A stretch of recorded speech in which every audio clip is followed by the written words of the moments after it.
మొదటి పేతురు మొదటి అధ్యాయము 13 నుండి కొన్ని వచనాలు ధ్యానించుకుని ప్రార్థనలోకి వెళ్దాం. కాబట్టి మీ మనసు అను నడుము కట్టుకొని నిబ్బరమైన బుద్ధి కలిగి యేసుక్రీస్తు ప్రత్యక్షమైనప్పుడు మీకు తేబడి కృప విషయమై సంపూర్ణ నిరీక్షణ కలిగి ఉంది. కాబట్టి అంటే అర్థం ఏంటంటే, తండ్రి అయిన దేవుడు కుమారుని ద్వారా మనకి రక్షణ ఇచ్చాడు, రక్షణ నిరీక్షణ ఇచ్చాడు. అంత మాత్రమే కాకుండా క్రీస్తు యేసునందు విశ్వాసం ద్వారా రక్షింపబడిన మనకు కలగబోయే నిత్యమైన స్వాస్థ్యం, ఆ స్వాస్థ్యం ఎటువంటిది? అక్షయమైనది, నిర్మలమైనది, వాడబారిన యొక్క స్వాస్థ్యాన్ని మనం పొందాం. చూడకే మనం విశ్వసించినందుకు మనం ధన్యులమని.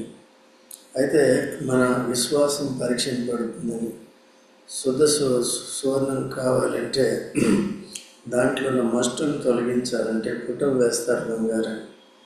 దానికంటే శ్రేష్టమైన మన విశ్వాసము, క్రీస్తు యేసునందు విశ్వాసము దానికంటే అమూల్యమైనది. కనుక మన విశ్వాసం కూడా పరీక్షింపబడుతుంది, పరీక్షకు నిలబడాలి.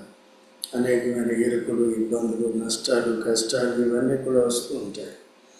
అయినప్పటికీ కూడా ఎంతగా శోధింపబడతాం అంతగా దేవుని యొక్క సహాయం కూడా మనకు కలుగుతుంది. ఒకటి ఏంటంటే ప్రభు మీద ఆధారపడాలి. అలాగే ఆధారపడిన వారు జయిస్తూ వచ్చినారు. ఈవెన్ యేసుక్రీస్తు ప్రభు కూడా అంత కఠినమైన పరీక్షా పరిశోధనల గుండా వెళ్ళాడు, నిలిచాడు. ఆదారనవులు చిటికలోనే ఓడిపోయారు. ఏమి రెసిస్టెన్స్ ఇవ్వలేదు, సాతానికి ఏమాత్రము ఎదిరించలేదు. కనుక మనం అలా ఉండకూడదని హెచ్చరింపబడుతున్నాం. సో ఇవన్నీ కూడా మనకు వాగ్దానాలు ఉన్నాయి కాబట్టి, నిజమైన స్వాస్థ్యం ఉంది కాబట్టి, ఇక్కడ 13వ వచనంలో ఏం చేయాలంటే, మనం మీ మనసు అను నడుము కట్టుకొని నిబ్బరమైన బుద్ధి కలిగి, మన మనసును ఏం చేయాలంటే స్థిరపరచాలి. మన మనసు ఊరికే తిరుగుతూ ఉంటుంది, అనేక రీతిలుగా తిరుగుతూ ఉంటుంది. మన మనసును మనం అనుసరించామంటే నష్టపోతాం. అయితే ఆత్మానుసారమైన మనసు మనకు కావాలి, శరీరానుసారమైన మనసు కాదు. దయచేసి చూడండి, రోమీయులకు రాసిన పత్రిక 8వ అధ్యాయం 6వ వచనం.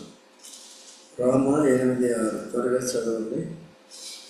రోమ 8:6. ఆత్మానుసారమైన మనసు జీవమును సమాధానం. ఇది నిత్య జీవము, సమాధానం. ఆత్మానుసారమైన మనసు అంటేనే మనశ్శాంతి ఉంటుంది.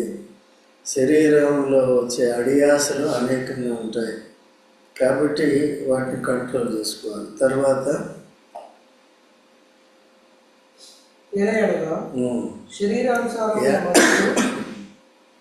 ఎలాగనగా శరీరానుసారమైన మనసు దేవునికి విరోధమై ఉంది. అది దేవుని ధర్మశాస్త్రములకు లోబడదు, ఏమాత్రం లోబడదు. దేవుని ఆజ్ఞలకి ఏమాత్రం లోబడదు. పైన ఉన్న వాటిని వెతుకుంటే శరీరానుసారమైన మనసు వద్దు, నాకు భూ సంబంధమైనదే కావాలంటే. కుడికి వెళ్ళమంటే ఎడమకు వెళ్తుంది, ఎడమకు వెళ్ళమంటే కుడికి వెళ్తుంది. శిష్యులు కూడా రక్షణ పొందిన తర్వాత, లేకపోతే పిలుపుకు లోబడిన తర్వాత కూడా శరీరానుసారంగానే ప్రవర్తించారు. వారికి నెమ్మది లేదు. ఏ పరిస్థితి వచ్చినప్పటికీ తబ్బిబ్బైపోతూ వచ్చారు. మన జీవితాల్లో కూడా అటువంటి అనుభవాలు ఉంటాయి. తప్పుడు అడుగులు వేస్తూ ఉంటాం. ఎప్పుడైతే మన మనసు స్థిరపడుతుందో, నిబ్బరమైన బుద్ధి కలిగి ఉంటామో, అప్పుడు ఆత్మానుసారంగా కలిగి జీవిస్తూ దేవుని యొక్క ఇష్టాలను మనం నెరవేరుస్తూ సమాధానం కలిగి ఉంటాం.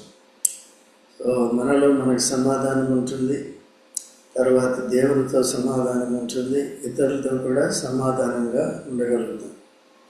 ఆనాడు అబ్రహాము లోతు తనకి విరోధంగా పనిచేస్తున్నప్పుడు లోతుకి శరీర సంబంధమైన ఆలోచన ఉంది. ఈ భూలోకంలో ఉన్న వాటిని సంపాదించుకోవాలని ఆల్రెడీ వచ్చినాయి. ఫరో ఇచ్చాడు, అయితే దాంతో పాటు అతనికి ఇంకా శరీర తత్వం ఎక్కువైపోయింది కనుక ఆ విధంగా పోట్లాడి వేరైపోవటానికి కూడా ఇష్టపడ్డాడు. ఎవరికి చెప్తే వెళ్ళు నీ ఇష్టం అంటే ఎటు వెళ్తా వెళ్ళు అంటే వెళ్ళిపోయాడు. సొదొమ వైపు వెళ్ళిపోయాడు. అక్కడ యోర్దాన్ ఉంది, యోర్దాన్ దగ్గర నీళ్లు ఉంటాయి, పచ్చకుంటుందని ముందు అక్కడికి వెళ్ళాడు. కొన్ని రోజులకి యోర్దాను దాటేసి సొదొమలోకి వెళ్ళిపోయాడు. దేవుని ఉగ్రత నిలిచిన చోటు, శరీర తత్వం ఉన్న చోటు, పాపం ఉన్న చోటుకి వెళ్ళిపోతూ వచ్చాడు. ఎంత నష్టపోతూ వచ్చాడు. నెమ్మది లేని జీవితం జీవించాడు. తర్వాత ఆస్తిపాస్తులు అన్నీ కోల్పోయి ఒంటరిగా కట్టు బట్టలతో బయటకు రావాల్సి వచ్చింది. మనం కూడా ఈ లోకాన్ని విడిచిపోయి వెళ్ళేటప్పుడు కట్టు బట్టలతో, యేసుని నమ్మినా సరే నమ్మకపోయినా సరే, నేను ఇక్కడ కోటేశ్వరిని మిలియనేరు ఇది చేశాను అది చేశానంటే ఏది లెక్కకు రాదు. సో ఇటువంటి జ్ఞానము దేవుడు మనకు బోధిస్తున్నప్పుడు మార్పు అనేది రావాలి. కనుక మన బుద్ధి సరిగ్గా ఉండాలి, మనకు మనసు నిబ్బరంగా ఉండాలి, ఏకాగ్రత కలిగి ఉండాలి. మీకు ఉంది ఏకాగ్రత, మీరు నిలబడిగా ప్రతి కూడికి వస్తున్నారు, నేర్చుకుంటున్నారు, మంచిది. అది కొనసాగాలి. కొన్ని రోజులు దినాలు గడిచిపోతుంది, మనసు మారిపోతూ ఉంటుంది. అంటే శరీరం నుంచి ఆత్మానుసారమైన మనసులోకి మారాలి, కానీ ఆత్మానుసారమైన మనసులో శరీరానుసారమైన మనసులోకి మారకూడదు. అందుకనే గలతీ 3:1 ఏమంటాడు? ఓ అవివేకులైన గలతీయులారా, ఆత్మానుసారంగా ఆరంభించి శరీరానుసారంగా పరిపూర్ణులు అవుతారు అంటాడు. కాబట్టి అలాగా ఉండకూడదు. O foolish Galatians, having begun with spirituality, you become perfect carnally అని అంటాడు. కాబట్టి అట్లా లేకుండా చాలా మనసుని మనం ఆ విధంగా కాపాడుకోవటం మనకి ఇది జాగ్రత్తగా ఉండాలి. ప్రార్థన చేయాలి. లేనిపోయిన తలంపులు, ఆలోచనలు వచ్చినప్పుడు, శోధనలు వచ్చినప్పుడు, ప్రార్థించినప్పుడు శోధనని తప్పిస్తాడు. యేసు ప్రభు మత్తయి సువార్త 6వ అధ్యాయంలో తన శిష్యులకి ప్రార్థన నేర్పించినప్పుడు ఈ విషయం కూడా చెప్పాడు. మమ్మల్ని శోధనలో తేక దుష్టుల నుంచి మమ్మల్ని తప్పించము అని అదొక అంశం అన్నమాట. మనం కూడా అలా ప్రార్థన చేయాలి. కనుక ఆ విధంగా ఆత్మానుసారమైన మనసు కలిగి ఉండేటట్టుగా, సమాధానం కలిగి ఉండేటట్టుగా ఆ విధంగా వెళ్ళాలి. అయితే యేసుక్రీస్తు ప్రత్యక్షమైనప్పుడు మీకు తేబడి కృప విషయంలో సంపూర్ణ నిరీక్షణ కలిగి ఉండడి. యేసుక్రీస్తు ప్రభు 2వ రాకడలో మనకి ఎటువంటి కృప వస్తుంది, ఎటువంటి ఆశీర్వాదం శాశ్వతంగా వస్తుంది, ఈ లోక బంధకాల నుంచి, భారాల నుంచి ఏ రీతిగా ఈ భూసంబంధమైన శరీరాన్ని విడిచిపెట్టి పరసంబంధమైన దేహాన్ని ధరించి సదాకాలం దేవునితో పాటు ఉంటాము. అక్కడ మనకి ఏం సంభవించలేందో, సో ఆనందాన్ని బట్టి, మనకి సమృద్ధిని బట్టి, నిత్యజీవం ప్రతిదీ కూడా సమృద్ధి అక్కడ. కాబట్టి మహిమ సమృద్ధి, తర్వాత జీవం సమృద్ధి, ఆనందం సమృద్ధి, ఇక ఒకటి కాదు, పరిశుద్ధత సమృద్ధి, ఇవన్నీ కూడా అక్కడ కలిగి ఉంటాం. ఈ నిరీక్షణతో మనం దినదినము కూడా ఆ విధంగా మన మనసుని ఆత్మానుసారంగా కాపాడుకునే బాధ్యత మనందరి మీద ఉంది. తర్వాత 14వ వచనంలో నేను పరిశుద్ధుడైనాను కనుక మీరును పరిశుద్ధులైనని వ్రాయబడి ఉన్నది. ఎక్కడ రాయబడి ఉన్నది చూడండి, లేవియాకాండం 11వ అధ్యాయం 44-45. త్వరగా చదవనమ్మా. ఎవరైనా అమ్మగారు, అయ్యగారికి లేట్ అవుతుంది.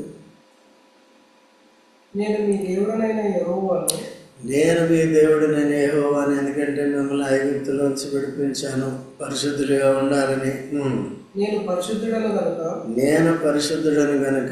మీరు పరిశుద్ధులై ఉండునట్లు మీరు పరిశుద్ధపరచుకున్నవారిలో నేల మీద ప్రాకు జీవరాశులను దేవులను. సరే, కాబట్టి నేను పరిశుద్ధులైనలాగా మీరు కూడా ఏం చేయాలి? పరిశుద్ధంగా ఉండాలి. ఇక్కడే తిండి విషయంలో కూడా చెప్పాడు. కింద వచనాల్లో 11వ అధ్యాయం లేవియాలో తిండి విషయంలో అపవిత్రులు కాకూడదు. డెక్కలు చీలి నెమరు వేసే జంతువుని తినొచ్చని, పులుసులున్న చేపలను తినొచ్చని, తర్వాత ఏ పక్షులను తినాలో సో వీటన్నిటిని చెప్పాడు. తర్వాత పంది లాంటి వాటిని తినకూడదని, డెక్కలు చీలుతాయి కానీ పందికి నెమరు వేది కనుక ఇవన్నీ అపవిత్రమైనవి. అందుకనే దానియేలు లాంటి వాళ్ళు ఈవెన్ తిండి దగ్గరికి కూడా అపవిత్రులు కాకున్నట్లు ఆ విధంగా అన్యరాజు వాళ్ళకి ఆ రిస్ట్రిక్షన్స్ లేవు కాబట్టి ఆ పందిని వండుతారు, నందిని వండుతారు, అన్నిటిని వండుతారు. అందుకని ఆయన భుజించడానికి ఇష్టపడలేదు కనుక ఆయన కూడా మాంసం తింటాడు. 9వ అధ్యాయంలో దానియేలులో ప్రార్థన చేసేటప్పుడు 21 రోజు ఆయన ప్రార్థన చేసినప్పుడు ఉపవాస ప్రార్థన, నా నోటిలోనికి మాంసం వెళ్ళలేదంటే కూడా మాంసాహారే, మాంసం తింటాడు. బట్ అట్లా పవిత్రమైనదే తింటాడు. అయితే ఇప్పుడు తిండి దగ్గర లోపలికి పోయేది మనిషిని అపవిత్రపరచదని యేసుప్రభువు చెప్పాడు. ఏదైనా తినండి కానీ అయితే అపవిత్రమైన ప్రవర్తన, అపవిత్రమైన జీవితము, దేవునికి అవిధేయత అది అటువంటిది ఉండకూడదు అనమాట. ఇంకోటి ఏంటంటే ఆహారము కాని దాని కొరకు డబ్బులు ఖర్చు పెట్టకూడదని యెషయా గ్రంథంలో కూడా రాసింది. ఇప్పుడు మత్తు పదార్థాలు ఉంటాయి, లేకపోతే పనికిరాని విషతుల్యమైన ఆహార పదార్థాలు ఉంటాయి, వాటన్నీ తినకూడదు. అది శరీరాన్ని అపవిత్రపరచడం అంటే మనసుని అపవిత్రపరచడమే కాదు కానీ శరీరాన్ని కూడా అది అనారోగ్యాన్ని కలిగిస్తుంది. అందుకనే ఇక్కడ కొత్త నిబంధన ప్రకారం ఏంటంటే మన సమస్త ప్రవర్తనలో కూడా ఎలా ఉండాలి? 16వ వచనంలో చూడండి. 16వ వచనం పరిశుద్ధులే నేను రాయబడినది కదా, కాగా మీరు విధేయులకు పిల్లలై. ఫస్ట్ విధేయత ఉండాలి, తర్వాత పూర్వపు అంటే మనం అపవిత్రంగా జీవించిన జీవితం అంతా కూడా అజ్ఞాన దశ. అది అజ్ఞానములో నుండి జ్ఞానములోకి వచ్చిన మనము జ్ఞానములో నుండి అజ్ఞాన దశలోకి వెళ్ళకూడదు. ఉండేనా మీకుండేనా ఆశలను అనుసరించి ప్రవర్తింపక. ఆశ అపవిత్రమైనది, ఆశలు ఉండకూడదు. తర్వాత మిమ్మల్ని పిలిచినవాడు పరిశుద్ధుడైన ప్రకారం. ఇక్కడ అరణ్యంలో వారు మాంసాపేక్ష కలిగిన వారుగా ఉన్నారు. ఇశ్రాయేలు ముందుగా దేవుడిచ్చిన మన్నాని తింటూ వారు ఆత్మీయంగా తమ ప్రవర్తనను కాపాడుకునే బదులు, దేవుని భయభక్తులు కలిగి ఉండే బదులు, విధేయత చూపించే బదులు, దేవుడిచ్చినంత తృప్తిగా ఉండే బదులు మాంసాపేక్ష కలిగి ఆశ కలిగి ఉన్నారు. కాబట్టి పూరేళ్ళని తినవచ్చు కానీ ఎందుకంటే వారందరూ చచ్చిపోయారు. ఎందుకు చనిపోయారు? ఆశని బట్టి. ఈవెన్ తినేది కూడా పవిత్రమైన వస్తువు కూడా అత్యాశతో మనం అపేక్ష కలిగి ఉన్నప్పుడు కూడా అది పాపం అవుతుంది. అలా లేకుండా అది కాదు, అలాంటిది ఏదైనా సరే అత్యాశ అనేది ఉంటే అది మనల్ని దేవుని పరిశుద్ధత నుంచి దూరపరుస్తుంది. అలా లేకుండా తర్వాత మీరును సమస్త ప్రవర్తన యందు పరిశుద్ధులైనది. మన ప్రవర్తనలు ఏముండాలి? పరిశుద్ధత. కాబట్టి పరిశుద్ధత కలిగిన వారే దేవుని ప్రార్థించగలుగుతారు, పరిశుద్ధత కలిగిన వారే దేవుని స్తుతించగలుగుతారు. ఇప్పుడు క్రీస్తులో మన పరిశుద్ధత 2 రకాలు. ఒకటి ఏంటంటే క్రీస్తునందు పరిశుద్ధపరచబడిన వారిని దేవుని భయం చేత మన క్రియాపూర్వకమైన పరిశుద్ధత కొనసాగించుకోవాలి. యేసుక్రీస్తు మన గత పాపాలు, అజ్ఞాన కృతాలు అన్నిటినీ కూడా క్షమించాడు, మనల్ని నూతనపరిచాడు, తన నీతి విధులను తీసుకొచ్చాడు, తన పరిశుద్ధతను నీతిని ఆరోపించాడు. అయితే ఇప్పుడు అపవిత్రమైనది దేన్ని కూడా ముట్టకూడదు. అటువంటి ఆశలు కూడా కలిగి ఉండకుండా మనల్ని మనం భద్రపరచుకోవాలి. దేవుని భయం చేత పరిశుద్ధతను సంపూర్తి చేసుకోవాలని 2 కొరింథీ 7:1 ఉంది. 1 కొరింథీ 1:2 క్రీస్తు యేసునందు పరిశుద్ధపరచబడిన వారే పరిశుద్ధంగా జీవించుటకు పిలువబడిన వారము. పరిశుద్ధత అనేది కొనసాగాలి, విశ్వాసం అనేది కొనసాగాలి, అంతకందుకు బలపడాలి, నిరీక్షణ అనేది కొనసాగాలి. ఎందుకంటే వాగ్దానం చేయకుండా వాగ్దానాన్ని మనం పొందే వరకు కూడా నిరీక్షణ కలిగి ఉండాలి. ఊరికి వెళ్ళేటప్పుడు బస్ స్టాండ్కో రైల్వే స్టేషన్కి వెళ్తాం, మనం ముందుగా వెళ్ళాం, లేకపోతే టైంగా వెళ్ళాం, ఒక 10 నిమిషాలు ఆలస్యం అవుతున్నా వేచి ఉంటాం అన్నమాట. అలాగే మనం కూడా ఇక్కడ యాత్రికులు పరదేశులు కనుక ఆత్మయాత్రలో ఉన్నాం కనుక మనం కూడా ప్రభు వాగ్దానాలు నెరవేర్చే వరకు కూడా విశ్వాసం కలిగి ప్రవర్తన కాపాడుకుంటూ పరిశుద్ధులుగా ఉంటూ, దేవుడు పరిశుద్ధుడు కాబట్టి ఆయనతో సంబంధ సహవాసాలు కలిగి ఉండాలంటే అపవిత్రత చోటు చేసుకున్నప్పుడు అప్పుడు మనవి దేవుడు ఆలకించడు. కాబట్టి ప్రార్థన చేయాలన్నా, పరిచర్య ఏది చేయాలన్నా, దేవుని బిడ్డలుగా ఉండాలన్నా పరిశుద్ధత చాలా ఇంపార్టెంట్. అయితే క్రీస్తు యేసులో మన కృప ఇవ్వబడింది కనుక అపవిత్రత ఏదైనా జరిగినప్పుడు, అవిధేయత చూపినప్పుడు వెంటనే పశ్చాత్తాపడి ఒప్పుకొని యేసు రక్తంలో కడగబడాలి. అలాగా పవిత్రతను కాపాడుకోవాలి. ఊరికే తప్పులు చేసేవారు బలహీనం అన్నమాట. మ్యాక్సిమం వీలైనంత వరకు తప్పులు చేయకుండా చేయాలి, చూడాలి. అందుకనే యోబు గురించి ఒక మాట ఉంటుంది, నోటి మాటతో ఆయన పాపం చేయలేదంటాడు. ఎందుకంటే తన భార్యను కూడా దూషించడం అనమాట. మూర్ఖరాలు వల్ల ఎందుకు మాట్లాడుతుంది, ఆమె సామాన్యమైన సలహా ఇవ్వలేదు. దేవుని దూషించి మరణము కన్నా అంది. ఇంకేమైనా ఉందా? ఈయన విశ్వాసం అటువంటిది కాదు, ఈయన నిరీక్షణ అటువంటిది కాదు, ఈయన ఆ రీతిగా తన భార్యలాగా ఎరిగిన వాడు కాడు. ఆమె చాలా బలహీనరాలు దేవుని ఎరిగే విషయంలో. దేవుని వల్ల మేలే అనుభవిస్తామా, కీడు అనుభవించుతా కదా అంటే అది బోధ అంటే. కాబట్టి మనమంతా కూడా సుఖానుభవం ఉన్నప్పుడు వెళుతున్నాము. పరీక్షా పరిశోధనలు మన మధ్యలోనే చాలామందికి వస్తున్నాయి. మనకు కూడా మీకు కూడా అందరికీ ఆయా సందర్భాల్లో వస్తున్నాయి. అందుకని దీన్ని జాగ్రత్తగా ఉండాలి. ఇటువంటి పరిస్థితుల్లో మనం పరిశుద్ధతను కాపాడుకుంటూ దేవుడు కొన్ని రోజులు శ్రమ మన జీవితాల్లో అందించినప్పటికీ విడిపిస్తాడు. శ్రమ ఇంకో కారణం ఏంటంటే, ఆఖరికి మాట చేతి ముగిస్తాను, ప్రార్థనకి వెళ్దాం. 17వ వచనం కాదు, 4వ అధ్యాయం 1 పేతురు చదువు. 17 వరకు చదవండి, నేను దాని కనెక్షన్ చెప్తున్నాను కదా. 4వ అధ్యాయం 1వ వచనం. పేతురే 1 పేతురు 4.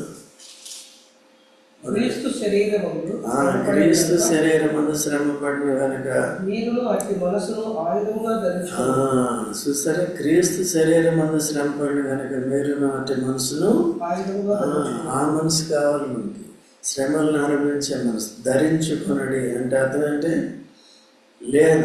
లేకపోతే ఏం చేయాలి? ఎప్పుడు ధరించుకోవాలి? అనుదినం ధరించుకోవాలి. తర్వాత శ్రమ విషయంలో, శరీర విషయంలో శ్రమపడిన వాడు శరీరమందు జీవించు మిగిలిన కాలము ఇక మీదట మనుజాశలను అనుసరించి నడుచుకొనగా దేవుని ఇష్టానుసారంగానే నడుచుకున్నట్లు పాపంతో జోలి ఇకనేమీ. ఇదే సంగతి. శ్రమలు దేవుడు ఎందుకు అనుమతిస్తున్నాడు విశ్వాసుల జీవితాలు అంటే ఇది. శరీర విషయంలో శ్రమపడిన వాడు శరీరమందు జీవించి మిగిలిన కాలము ఇక మీదట మనుజాశను అనుసరించి, ఆశను అవసరాలు తీర్చుకోవచ్చు, దేవుడు కూడా తీరుస్తాడు. ప్రతి ఆశను తీర్చంటే కాదు, ఆత్మీయ విషయాల్లో ఆశ ఉండొచ్చు నీకు. కాబట్టి ఈ శరీర విషయాల్లో అది పాపం అన్నమాట. అందుకనే దేవుడు మన శరీరంలో కొన్ని శ్రమలు అనుమతించి మనుజాశలను అనుసరించి నడుచుకోకున్నట్లు ఆ విధంగా స్థిరపరుస్తాడు. కనుక ఎంతవరకు చదివాం మనం? 17. పక్షపాతం లేకుండా క్రియలను బట్టి ప్రతి వారిని తీర్పు తెచ్చేవాడు తండ్రి అని మీరు ఆయనకు ప్రార్థన చేస్తున్నారు కనుక మీరు పరదేశులై ఉన్నంత కాలము భయముతో. కాబట్టి దేవుడు పక్షపాతం లేకుండా అందరికీ ఏం చేస్తాడు? పక్షపాతం లేకుండా అందరికీ తీర్పు తెచ్చడం అంటే దావీదు దేవుని చేత ఏర్పరచబడ్డాడు, దేవుని హృదయానుసారుడే దేవుడే చెప్పాడు. కాబట్టి దేవుడే సమయాలకి బుద్ధి చెప్పి ఆయన్ని కనుగొని దావీదుని ఆఖరి వాడిని కనుగొని ఆయన అభిషేకించే రీతిగా తన సమయాల్ని సిద్ధపరుస్తూ వచ్చాడు. అయితే తీరా రాజును చేసిన తర్వాత కొన్ని విజయాలు పొందిన తర్వాత ఆయన వ్యభిచారం చేశాడు, తర్వాత నరహత్య చేయించాడు. మంచివారు కాబట్టి ఇంకా ఎన్నో తప్పులు చేశాడు. కనుక పక్షపాతం ఆయన కూడా పక్షపాతం చూపించలేదు. ఆ తప్పులను బట్టి నీవు రహస్యంగా చేసేది కనుక నీకు నీ ఇంటి వారికి బాహాటంగా జరుగుతుంది. తన ఉపపత్తులన్నింటినీ సొంత కొడుకు చెరిసాడు. ఎవరు? అబ్షాలోము. కాబట్టి ఇటువంటి భయంకరమైన పరిస్థితులు ఉంటాయి. ఇదంతా ఏంటంటే తిరిగి పరిశుద్ధతలోకి తీసుకురావటం. మళ్ళీ ఇంకెప్పుడు వాటి జోలికి పోకుండా ఉండాలని ఆ రీతిగా చేస్తాడు. ఇదంతా దేవుని యొక్క ఉద్దేశం. అందుకనే మనల్ని దేవుని మూలంగా పుట్టిన వాడి పాపం చేయడని ఎరుగుదాం. ఎక్కడుంది? 1 యోహాను 5:18 ఉంటుంది. కనుక తాను ఎందుకు చేయడు అంటే తాను భద్రపరుచుకుంటాడు. దేవుని మూలంగా పుట్టిన మనము, ఆత్మలో పుట్టిన మనము, ఆత్మానుసారమైన మనసు కలిగిన మనల్ని మనం ఆనదినం భద్రపరుచుకోవాలి. పొరపాటున ఏదైనా తప్పు జరిగితే వెంటనే ఒప్పుకుని విడిచిపెట్టాలి. సో భక్తుల్ని కఠినంగా శిక్షించి దేవుడు మళ్ళీ వాటి జోలికి పోకుండా చేశాడు. చేసిన తప్పు మళ్ళీ చేయకుండా చేయించాడు. సో ఆ విధంగా పరిశుద్ధతలో దేవుని భయం చేత కొనసాగించినప్పుడు దేవుడు పాస్టర్ అని లేదు, ఇంకొకరని లేదు, సేవకుడని లేదు, ఇంకొకరని లేదు, అందరినీ ఏకరీతిగానే తప్పుల విషయాలు చూస్తాడు. అందుకనే జాగ్రత్తగా ఉండాలి. కనుక మనం మన ప్రార్థనలు కూడా ఆ విధంగా ప్రతి వారిని తీర్పు తెచ్చేవాడు తండ్రి అని మీరు ఆయనకు ప్రార్థన చేస్తున్నారు. కనుక ఆ విధంగా మనం జాగ్రత్తగా ఉన్నాం, ప్రార్థన చేసి మనం అబ్రహాం కూడా లోతు గురించి ప్రార్థన చేశాడు. కాబట్టి తను జాగ్రత్తగా ఉన్నాడు కాబట్టి ఆ తప్పిపోయిన వ్యక్తి కొరకు చేశాడు. మనం కూడా జాగ్రత్తగా ఉండి ఇతరుల కొరకు ప్రార్థన చేసేటప్పుడు వారి విడుదల కొరకు మనం ప్రార్థన చేయాలి. ప్రార్థనలోకి వెళ్దాం.